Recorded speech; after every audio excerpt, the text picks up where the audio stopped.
You ask Tiger to solve. This deals with linear equations with one unknown. The final result is h equals 9/2. Let's solve it step by step. Group all constants on the right side of the equation.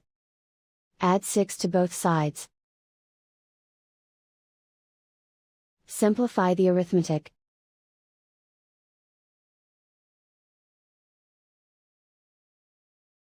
Isolate the x.